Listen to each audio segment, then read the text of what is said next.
का नाश जल्दी ही करेंगे गुरुदेव।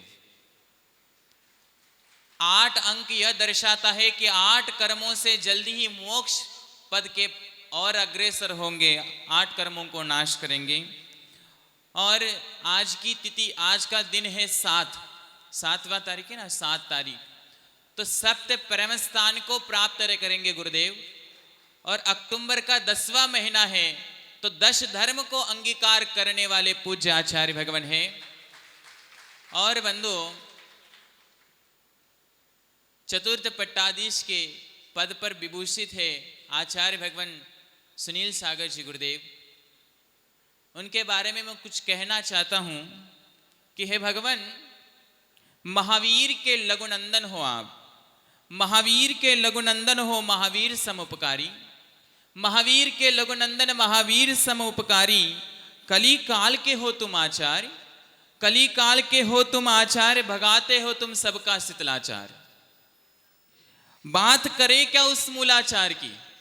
बहुत सारे विद्वान, वृदन विद्वान कल से संगोष्ठी में पधारे हैं, उनको कहना चाहता हूं कि देखे, बात करे क्या उस मूलाचार की, साक्षात लगते हो तुम वट के राचार्य।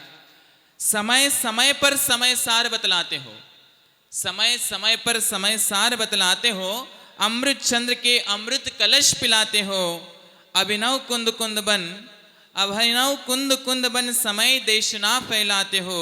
आत्मा से परमात्मा के राह को तुम बतलाते हो, आत्मा से परमात्मा के राह को तुम बतलाते हो। हे भगवान, महावीर के लघुनंदन हो, महावीर समुपकारी हो। भव्य आत्मन पूज्य गुरुदेव के बारे में बताना यानी सूरज को दीपक दिखाने जैसा है। गुरुदेव के बारे में कहना चाह रहा हूं कि गुरुदेव जैसा पुत्र नहीं, क्योंकि गुरुदेव ने अपने माता पिता को भी मोक्ष मार्ग पे लगाया, अपने पिताजी के हाथ में भी यह पिच्छिका प्रदान कर मोक्ष मार्ग पे लगाया। बहुत सारे पुत्र ऐसे होते हैं कि संभालना नहीं हो पाता है तो वृद्धाश्रम तक छोड़ आते हैं, लेकिन पूज्य गुरुदेव ने दीक्षा लेने के उपरांत भी अपने कर्तव्यों को पूर्ण किया है, अपने पिताजी को मोक्ष मार्ग का राह दिखाया है। इसीलिए गुरुदेव आपके जैसे पुत्र नहीं, गुरुदेव आपके जैसे शिष्य भी नहीं है। क्योंकि मैं गुरुदेव के गुरुदेव को भी बहुत अच्छे से पहचानता था और गुरुदेव के गुरुदेव का भी आशीष और अनुकंपा हमारे ऊपर रही है। इसलिए कहना चाह रहा हूं कि गुरुदेव आप एक शिष्य, ऐसे शिष्य हो। एक घटना में आचार्य भगवान के तपस्वी सम्राट 2000 सन्मति सागर जी गुरुदेव 2010 में उदगांव में थे। संगपतियों को भी बहुत अच्छे से पता है। और आचार्य महाराज के लगभग सभी शिष्य वहां पे पहुंचे थे उदगांव में, और कुछ विशेष चर्चा चल रही थी। मैं पहले ही क्षमा मांगता हूं, किसी को भावनाओं को ठेस पहुंची तो मैं पहले ही क्षमा मांगता हूं। गुरुदेव के कक्ष में कुछ विशेष चर्चा चल रही थी, उसमें बस सब गुरुदेव के शिष्य, बड़े बड़े शिष्य थे, और अपने पूज्य गुरुदेव आचार्य सुनील सागर जी गुरुदेव, आचार्य आदि सागर जी गुरुदेव के चरण छत्री पे बैठे थे। संगपतियों को याद होगा, थोड़े अपने दिमाग पे जोर डाले तो निश्चित याद आएगा। और आचार्य महाराज के कक्ष में विशेष चर्चा चल रही थी कि अगले कार्यक्रम और महोत्सव के बारे में, तो ऐसा होगा वैसा होगा, सब आचार्य महाराज को बता रहे थे। और मैं आचार्य महाराज के अंदर कमरे में था। आचार्य महाराज बोलते हैं कि जाओ कोई आचार्य सुनील सागर जी को भी बुला के लाओ, उनकी भी राय पूछो। तो होता यह है कि आचार्य महाराज चरण छत्री पे बैठे थे और एक महाराज और हम चले जाते हैं। आचार्य महाराज जी से पूछते कि आचार्य महाराज ऐसे बोल रहे, आप आओ, आपकी राय बता दो। तो आचार्य महाराज वह चरण छत्री पे बैठे थे। आचार्य महाराज कहते हैं आचार्य सुनील सागर जी गुरुदेव कि मैं इतना बड़ा अभी नहीं बन चुका हूं कि गुरु जी को राय बता दूं। आचार्य महाराज जो कहते हैं वही होगा, आचार्य महाराज जो बताते हैं वही होगा। और बंधु, उनने आचार्य श्री ने कहा था कि आचार्य श्री को क्षमा कह देना कि मैं आचार्य महाराज जी के कोई डिसीजन में कुछ नहीं बोलूंगा, आचार्य महाराज जैसे कहते हैं वैसे ही होगा। हम तो यहाँ गुरुदेव के चरण छत्री पे बैठे हैं। और आचार्य महाराज जी की इतनी विनयता, वो आदमी जाके कुछ अलग ही बता दिया आचार्य महाराज को। तपस्वी सम्राट जी के चरणों में वो साधक वो चले गए और कुछ अलग ही बता दिए।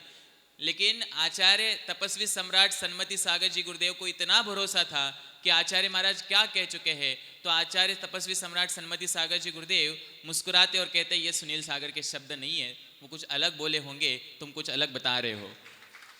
ये होते हैं एक गुरु के शिष्य के प्रति का विश्वास और एक शिष्य के गुरु के प्रति के समर्पण भाव।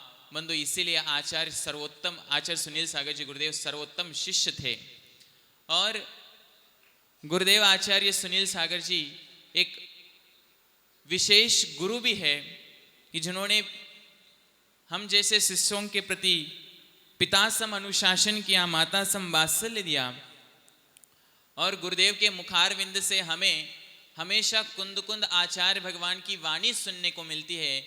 इसलिए कई लोगों ने आचार्य भगवान को अभिनव कुंद कुंद कहा है, लेकिन मुझे लगता है वो अभिनव कुंद कुंद है ही है, लेकिन पूरे के पूरे वर्गणाएं अभिनव कुंद कुंद भगवान के आचार्य भगवान में अवतरित हुए हैं।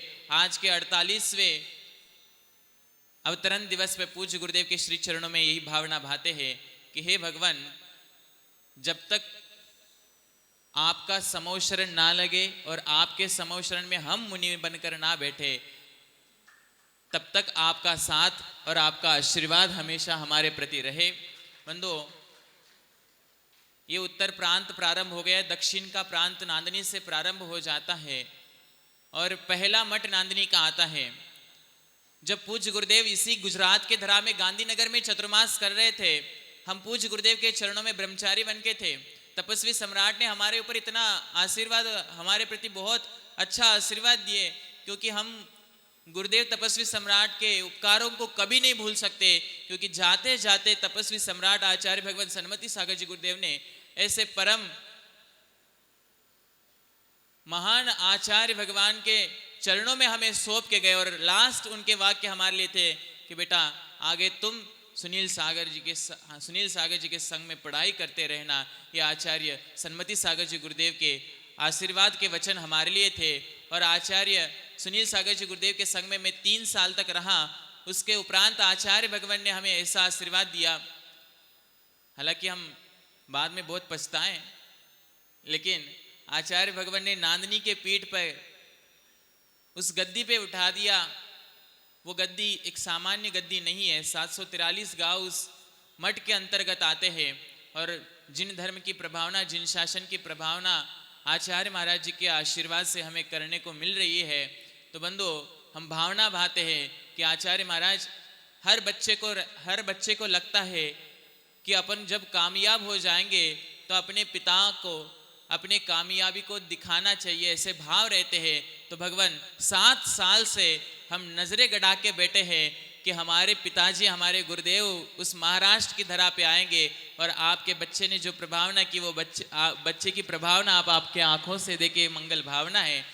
क्योंकि बंधु पिछले साल एक विशेष चतुर्मास हमने नांदनी में कराया और महामस्तकाभिषेक महोत्सव कराया। जब आचार्य गुरुदेव दिल्ली में थे, उनसे आशीर्वाद, लाल किले से आशीर्वाद लेके गए थे और वे महोत्सव आचार्य विशुद्ध सागर जी गुरुदेव के पूरे संघ का चतुर्मास और महामस्तकाभिषेक महोत्सव निर्विघ्न सानंद संपन्न हुआ। इसके लिए आचार्य भगवान के मंगल आशीर्वाद हमारे साथ थे। तो बंधु आने वाले और भी बहुत बड़े बड़े महोत्सव हैं। हमारे यहाँ आदिनाथ भगवान का अभिषेक हुआ। हम प्रार्थना करते, हम चाहते भी आदिनाथ भगवान के चरणों में कि आने वाले गोमटेश के अभिषेक में पूज्य आचार्य भगवान वहां पे पहुंचे और पूज्य आचार्य भगवान के द्वारा महत्व धर्म प्रभावना, ये मंगल भावना है। बंधु हम महाराष्ट्र के लोग आए, ऐसे बोल रहे थे कल से, महाराष्ट्र ही नहीं कर्नाटक के उसमें सेडवाल के भी लोग आए हैं, महाराष्ट्र कर्नाटक और हमारे तमिलनाडु से भी सेलम परिवार भी आए। पूरे भारतवर्ष से सभी ಕನ್ನಡದಲ್ಲಿ ಹೇಳಬೇಕಂದ್ರೆ ನಾವು ಎಷ್ಟು ದಿನದ ಪೂಜ್ಯ ಆಚಾರ್ಯ ಭಗವಂತರ ಆಶೀರ್ವಾದ ಕಾಯ್ತಾ ಇದ್ದೇವೆ। ಶ್ರೀ ಕ್ಷೇತ್ರದಲ್ಲೇ ಬಂದ ಪೂಜ್ಯ ಆಚಾರ್ಯ ಭಗವಾನ್ ನಮಗೆ ಆಶೀರ್ವಾದ ಮಾಡಬೇಕು ಅಂತ ಭಾವನಾ ಅದೇ। ಅದಕ್ಕೋಸ್ಕರ ಪೂರಿ ಮಹಾರಾಷ್ಟ್ರ, ಕರ್ನಾಟಕ, ತಮಿಳುನಾಡು ಎಲ್ಲ ಭಕ್ತಾದಿಗಳಿಂದ ದಕ್ಷಿಣ ಪ್ರಾಂತ ಅಷ್ಟೇ ಅಲ್ಲ, ಉತ್ತರ, ಪೂರ್ವ, ಮಧ್ಯ, ದಕ್ಷಿಣ, ಉತ್ತರ ಸಭಿ ಎಲ್ಲ ಪ್ರಾಂತದಿಂದ ಪೂಜ್ಯ ಗುರುಗಳ ಚರಣ ಕಮಲಕ್ಕೆ ನಮೋಸ್ತವನ್ ಮಾಡ್ತೇವೆ, ಸಿರಿಬಾಗುತ್ತೇವೆ। ಪೂಜ್ಯರು ನಮ್ಮ ಶ್ರೀ ಕ್ಷೇತ್ರಕ್ಕೆ ಬೇಗ ಆಗಮಿಸಬೇಕು ಮತ್ತು ಅವರ ವಾಣಿದಿಂದ ಶ್ರೀ ಕ್ಷೇತ್ರದಲ್ಲೇ ಜಿನವಾಣಿ ಪ್ರಚಾರ ಪ್ರಸಾರ ಆಗಬೇಕು, ಜಿನ ಶಾಸನ ಪ್ರಭಾವಣ ಆಗಬೇಕು, ನಮೋಸ್ತು ಶಾಸನ ಪ್ರಭಾವಣ ಆಗಬೇಕು ಅಂತ ಪೂಜ್ಯ ಆಚಾರ್ಯ ಭಗವಾನ್ ಚರಣ ಕಮಲಕ್ಕೆ ನಮೋಸ್ತು ತ್ರಿವಾರ ನಮೋಸ್ತು ಹೇಳಿ ನನ್ನ ಮಾತವನ್ನು ಮುಗಿಸ್ತೇವೆ.